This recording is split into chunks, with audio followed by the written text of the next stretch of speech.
Nah, I fucks with Pat. Yeah. Look at how he talks to these niggas. Yeah, yo. Yo, turn that shit up. Turn that shit the fuck up right now. Talking that shit. Let's go. Yo. When you up and you winning, shit is awesome. Never felt real pain till a nigga lost one. If somebody take from you, what it's gonna cost them? Tired of niggas acting like they really put in work. Hear the boss come, be yourself. It'll do you better in the long run than see yourself staring down the barrel of a long gun. Some rappers never had no street cred, so they bought some.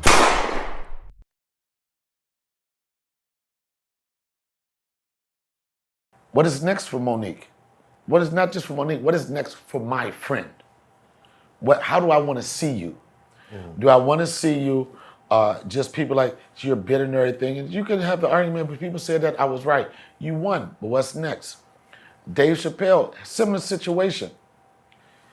But the thing about Dave, his grievances, his complaints, he didn't make it public.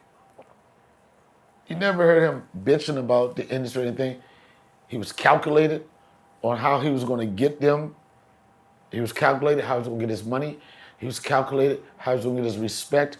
And now, even with the same people that wronged him, he still works with them. You know what I'm saying?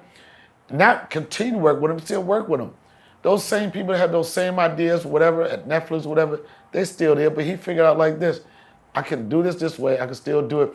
And now what he's doing is now, like, now he's selling out arenas. Right. Niggas killing it. How important was it that he told people to stop watching this shit? It was very important because guess what he did? He knew what his power was and he flexed it. And people stood up. Now, can Monique do that? Can Kat do that? I'm not sure. But both of them, the similarities that all of those people have is that they have a base of people that love them and they can live off of them.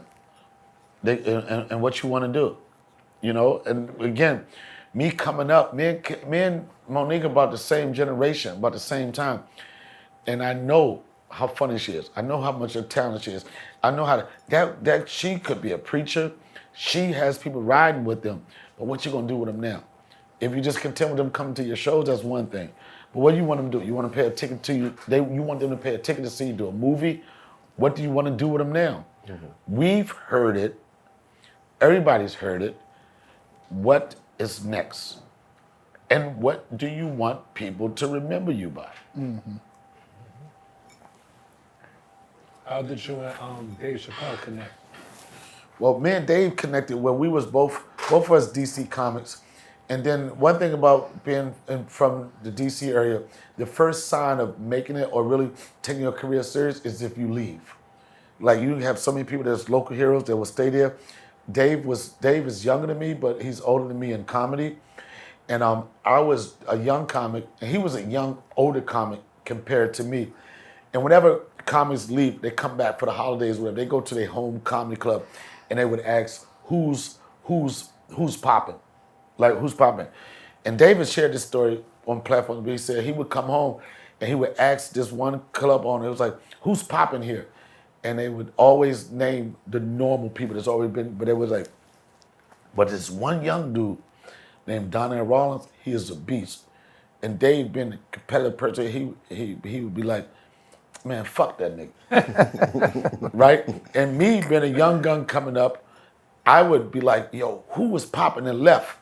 And they was like, "Dave." I was like, "What make him pop?" And they was like, "He's young, he's smart." I was like, "Fuck that. I ain't young. I'm alright smart, but nobody want to hear that shit," right? Right? And then they would say something about him, and I'd be like, "Man, fuck that nigga," right? And then it was because when you relocate, go somewhere, you have an automatic connection with that person because they're from your hometown. Right. So we knew each other through that from our time in our time in DC and what we did in the DC area. I was doing comedy for 6 months and made Def Comedy Jam. And I always tell people, you got to be willing to do something somebody else isn't doing. And the way I got on that show, Royale Watkins, good friend of mine, he was already did Def Jam. He was with Rush Communication. He was always in their forward. He was a young dude. He wasn't a plant, but he was favored by them. They liked him. And he gave me his business card once. And I said, I want to do a show with you. He gave me his business card. It was for for Bob Sumner's Rush Communication. So I got the card one day, and I said, I'm gonna call his office, not to do a show, but just to call him. So I called there, and I act like I already knew Bob Sumner. So the young lady, Christine, she was at the front. She answered the phone. She was like, Rush Communication, may I help you? I said, yo, where Bob at? Put him on the phone. She was like, who is that? I said, this is Donnell. Is he? Just tell him to call me back. Right? She was, okay, I'm sorry, Donnell. She said, I'm sorry, Donnell. She gave Bob the phone. I was like, yo, I tricked her. I said, I'm a young comic in DC. I'm a young comic in DC. I don't work with Bill Bellamy. I don't work with all these people. I just want a shot. Then he said, I said, because you had to go to Peppermint Lounge to audition in Jersey. That was the hardest room. The Peppermint Lounge was way harder than Def Jam. He said, can you come up here and do a spot Thursday? And I said, I got to see if I can get off my job. He said, nigga, you got a job? Because you don't respect, in this bank, right. If you still was falling back on something they respected, I went up there and the Peppermint Lounge, it could go from good to bad in any second. I had a 10-minute spot. I was at 7 minutes. Royale came to the side of the stage. He said, Bob loves it. You on the show. As soon as that nigga said that, I said, good night. I'm out of here.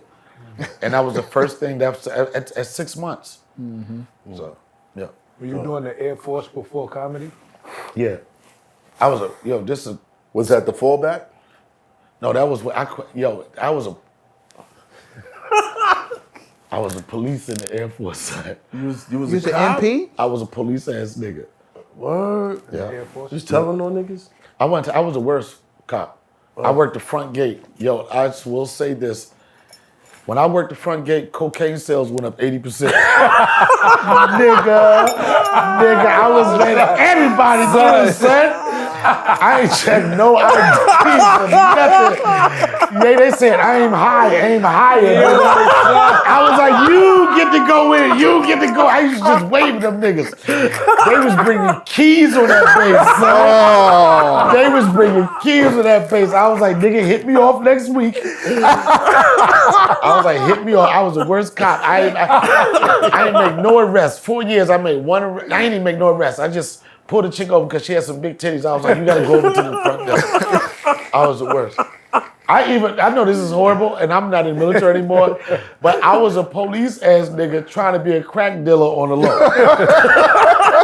This is no joke. I had one rock, nigga. I thought I was Nino Brown. Oh, shit. I was like, I'm gonna tell you know what got me out of the crack? You know what got me out of the, I could not sell crack business? I had one employee that had no respect for me. I told him, I said, yeah, nigga, when you gonna get my money? He said, when I feel like it. That's when I knew I had to quit.